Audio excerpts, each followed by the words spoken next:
దేశంలో అత్యధిక మరణాలకు కారణమవుతున్న వ్యాధుల్లో మొదటి స్థానంలో గుండె జబ్బులుంటే ఆ తరువాత స్థానంలో ఉన్నది క్యాన్సర్. మన దేశంలో ప్రతి సంవత్సరం సుమారు 11 లక్షల మందికి క్యాన్సర్ సోకినట్లుగా నిర్ధారణ అవుతోంది. నోటి క్యాన్సర్, రొమ్ము క్యాన్సర్, గర్భాశయ క్యాన్సర్, ఊపిరితిత్తుల క్యాన్సర్, బ్లడ్ క్యాన్సర్ ఇలా అనేక రకాల క్యాన్సర్లున్నాయి. సాధారణంగా మన శరీరంలో కణ విభజనలు ఒక క్రమ పద్ధతిలో జరుగుతాయి. అయితే కొన్ని కణాల వల్ల ఆ కణాల నియంత్రణ కోల్పోయి చాలా వేగంగా అస్తవ్యస్తంగా విభజన చెంది కణ సమూహాలను ఏర్పరుస్తాయి. ఆ స్థితినే క్యాన్సర్ అంటారు.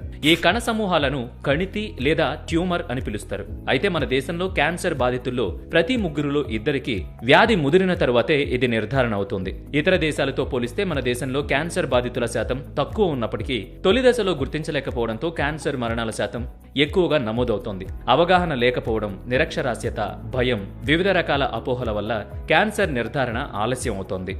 జన్యపరమైన కారణాలు, రోగ నిరోధక వ్యవస్థలో లోపం వంటి కారణాల వల్ల వచ్చే క్యాన్సర్ను నియంత్రించడం చాలా కష్టం. కానీ పొగాకు, మద్యపానం, ఊబకాయం, ఆహారపు అలవాట్లు, ఇన్ఫెక్షన్ల వల్ల వచ్చే క్యాన్సర్ను నియంత్రించవచ్చు. ముఖ్యంగా పొగాకు దాదాపు 14 రకాల క్యాన్సర్లకు కారణమవుతోంది. ఈ పొగాకు పొగలో కనీసం 80 రకాల క్యాన్సర్ కారకాలుంటాయి. పొగను పీల్చుతున్నప్పుడు రసాయనాలు ఊపిరితిత్తులోకి ప్రవేశిస్తాయి, రక్త ప్రవాహంలోకి వెళ్లి శరీరం అంతా రవాణా అవుతాయి.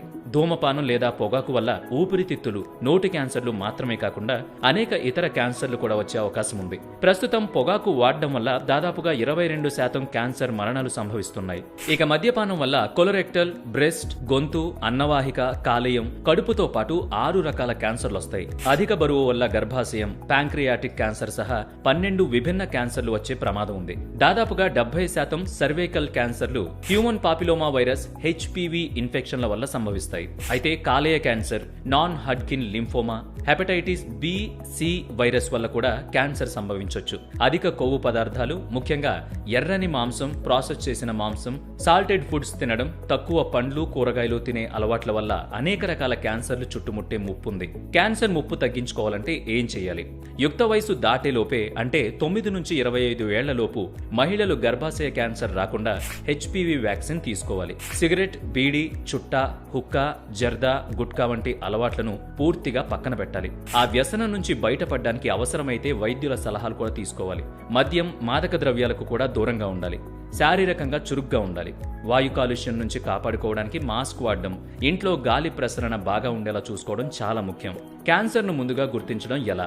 కుటుంబంలో ఎవరికైనా క్యాన్సర్ ఉంటే 40 ఏళ్లు దాటిలోపే ఒకసారి సంబంధిత పరీక్షలు చేయించుకోవడం మంచిది. నోట్లో ఏదైనా చిన్న పుండులా తయారై అది మానకపోతే నిర్లక్ష్యం చేయకుండా పరీక్ష చేయించుకోవాలి.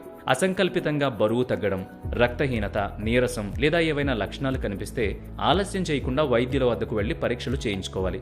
40 ఏళ్లు దాటిన మహిళలు ప్రతి 3 ఏళ్లకు ఒకసారి రొమ్ము క్యాన్సర్ కోసం మామోగ్రామ్ పరీక్ష చేయించుకోవాలి. 25 సంవత్సరాల తర్వాత ప్రతి 3 నుంచి 5 సంవత్సరాలకు ఒకసారి పాప్ స్మియర్ పరీక్ష చేయించుకోవాలి. క్యాన్సర్ అనగానే అదేదో చికిత్స లేని జబ్బు అని అనుకుంటారు చాలా మంది. కానీ ఇప్పటి అధునాతన విధానాలతో తొలి దశలో గుర్తించగలిగితే కొన్ని రకాల క్యాన్సర్లకు మెరుగ్గా చికిత్స అందించొచ్చు. ఎన్నో రకాల క్యాన్సర్ల బాధితుల్లో జీవితకాలాన్ని కూడా చాలా వరకు పెంచొచ్చు. అయితే క్యాన్సర్ మొదటి దశ నుంచి 3-4వ దశ వరకు 6 నెలల నుంచి సంవత్సరం లోపే పెరుగుతుంది. అందుకే లక్షణాలు కనిపించిన వెంటనే వైద్యులను సంప్రదించి చికిత్స ప్రారంభించడం చాలా ముఖ్యం.